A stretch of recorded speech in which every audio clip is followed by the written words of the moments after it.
Jared Perkins, your host, and I have an incredible guest with me today, Braden Scott, a left-handed pitcher with the Toronto Blue Jays. Braden, how are you doing today? I'm doing great. How are you? Good, good. So I want to really dive into your journey. Just for those who don't know you, you have an incredible story, kind of how you went to Indiana to play college ball, but then also played a little bit of independent ball before you made your way to professional baseball. So just for the viewers, just give them a little bit of background on yourself. I'm from a small town in Indiana called Jasonville, Indiana. I went to Shackmack High School. After I graduated high school, I actually went to a junior college in Illinois. I went to Olney Central College in Illinois. Transferred into Indiana. Went to Indiana for 3 years. End of the year, wasn't really hearing anything from the draft at all. Decided to go ahead and jump into indie ball. Went to play at Evansville. Played for the Evansville Otters in the Frontier League. Absolutely loved every second of it. A big point in my career, absolutely. And then got the opportunity to go in with the Blue Jays, and then took advantage of it this year and ended up in a pretty good spot. Yeah, that's awesome. One thing you touched on too, I really want to talk about because I don't think people understand kind of how tough this is. But going from a small school and high school in small city and trying to make it to the college level, dive into that a little bit because I don't think people in the big urban areas they understand like it's easy to find your way to a big school or big D1 school, but no one's coming out to see the people like in the rural towns and things like that. Talk about how you kind of navigated your way to Indiana. Yeah, so I mean, from a young age, I realized that if this was something that I was going to want to do, that I was going to have to go out to get eyes on me. Hmm. And that my parents understood as well, which was great. So very early on, I played a lot of just little league ball, Cal Ripken ball growing up, Babe Ruth in junior high, and then it was once I got into high school that I really started to like go out and play. I played on a travel ball team out of Indianapolis. I was going to camps and stuff like that I was getting invited to, and the ones that I'd find online. Really, what I tried to do and everything was we tried to utilize money as best as we could.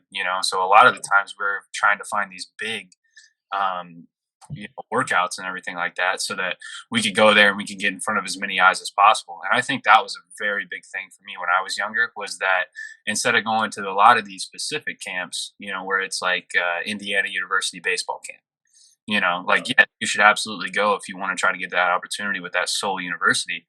But if you can go to whatever baseball camp that has 15 different schools there, from Division 1 all the way to junior college, D2, D3, I think that's a really good opportunity for young kids as well, because you're getting in front of a Yeah, coaches rather than just being in front of that one school. And I yeah. think that's very big for me. Yeah, I think that's awesome, and because I think I see it all over Twitter now too. Like a lot of kids now have access to social media where they can kind of promote themselves like they didn't used to have access to, where they can be like, "Hey, here's my velos. Here's what I do on the field. Here's what my exit velocities, things like that, or in-game film," and like they can push it to coaches on Twitter and things like that, which that was never there before. So it's awesome to kind of see these kids from other areas you wouldn't really expect actually finally get those opportunities. Yeah, that part of the game, like the way that social media has influenced like the recruiting side of things, like Yeah, my mind, because in high school, like I put together emails and put together videos and everything like that to send out to these coaches. I had a notebook that was full of like universities and coaches' emails and stuff like that. And I went through and I sent all of this out. And it's like now you can go to a facility, you can get video taken that had all the velos and everything right on the side, and then you can just tweet that out and be like, "Hey, look, yeah, it's wild, it's nuts," but I think it's great because then, like you said, it is hard to get eyes on you being from a small school, but just with that, you can put that out there and anybody can see it. yeah. I know a lot of people on Twitter sometimes say it's corny and stuff like that to put videos out like that, but at that age when you're trying to go somewhere, you got to do what you got to do. You got to get eyes on you, and I think that's the biggest thing. Like nobody's going to give you an offer if they don't see you. So Yeah, you got to get eyes on you any way you can. and you think about it too, it might not even be for the aspect of playing the game, but if you're looking for to get a free education or go to a school where it's going to give you a scholarship, like boom, right there, you have an opportunity to go kind of further, not just your career in baseball, but your life. Yeah, absolutely, absolutely. Yeah, that's incredible, and it's cool to kind of see how you went to indie ball too, and kind of made that transition. Because a lot of people they kind of just give up. I've had friends I worked at the college level where they thought about playing independent ball, but just kind of like I just don't want to do this anymore. What kind of kept your drive going to really kind of push you to that next level and be like, no, I want to keep doing this. This is what I want. I want to make it to professional baseball. Yeah. So, the end of our year at Indiana didn't shake out the way that we wanted it to and everything. And, we went into our last game of the year knowing it was the last game of the year. We wouldn't make the tournament or anything like that. And I was sitting down in the bullpen, just kind of trying to take everything in because, at the time I didn't know what was going on. Like I said, I wasn't hearing anything from the draft or from any teams really at all. And so I was in a little bit of a panic mode. I didn't know where my career was going. I didn't know if I had a career, in the game and everything. And it was scary. And, I was having a conversation with one of the coaches and I was like, hey, listen, like, I'm not ready to be done. Like, I'm not ready for this to be it. And he's like, well, then don't let it be, like play till they rip it off you. If you got to go play independent ball, you go play independent ball. If they give you an opportunity, take the opportunity. He's like, don't let this situation right now that seems unfamiliar and seems scary to dictate what happens in the rest of your career. Like give yourself that opportunity. And that's what I did. I went and played, summer ball for, probably 2 or 3 weeks, made 2 or 3 starts. And I was just like, you know what, I'm going to do it. And I got a hold of my old junior college coach and was like asking him if he had any contacts. He got me a hold of Evansville. And in 3 days, I was able to get down there and start playing with them. And it was the best decision I could have made because it went from being like, oh no, I don't know what I'm doing to like, hey, you're playing professional baseball right now. Like you're getting paid to play. You're going to throw in front of major league scouts, because there were a lot of scouts in and out of the games and everything like that. So, it went from, like I said, being like super scary, like, I don't know what I'm doing to like, okay, here we go. Like, just keep going, and like, that's the biggest thing that's been in my head ever since is that conversation that I had with him where he told me, he's like, don't let anybody take the jersey off you until you're ready to play. And like, that's kind of something that I live by. Ever since I've had that conversation with him, it's like just trying to live up to the game as much as I can. I'm trying to put as much in to get as much out. Yeah, I think that's like a life lesson for just not even playing baseball, like just your life and normal. Like just give everything you got to everything that you love and you're passionate about, and just whatever the end result's going to be, it's going to be. Yeah. And then you kind of just focus on where your feet are. I love that concept, and that kind of brings me to the next question that I think of too. Is like as you've been on this journey trying to make it in professional baseball, and of course want to get to the big leagues, but how have you developed yourself outside of the game? What have you found for passions away from the game, and kind of how has it helped you grow as a person? Just this journey on baseball. It's been great. It's brought me close to a lot of really, really good people, a lot of really good connections in my life, really good friendships in my life as well, and everything. And honestly, my family has gotten me through a lot. This off season, especially, like at the end of the year, I was really run down. I was really tired, and I was able to come home and be with some family, and they were able to help me get into better spirits.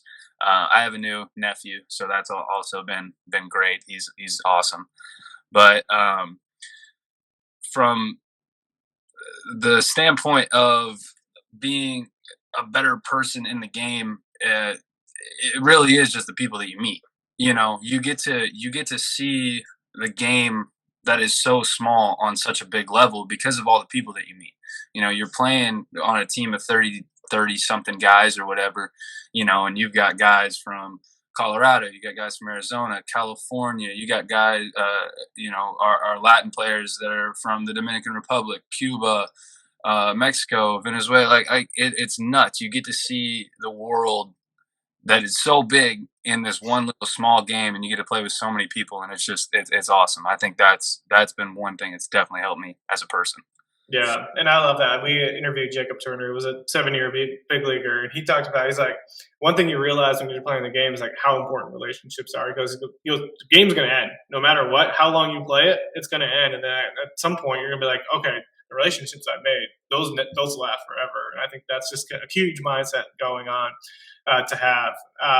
As we kind of look into the 2023 season too, what would you say kind of are your biggest goals kind of going into that, just on the professional level?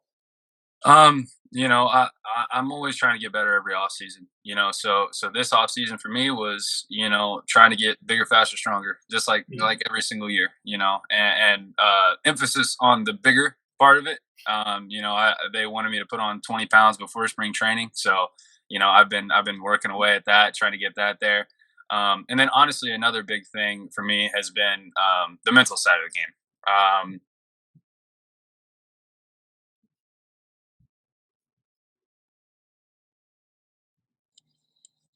There we go. Sorry. Oh, no Um, worries. is the mental side of the game. It was something that I kind of got into last year with our one of our mental strength coaches and everything.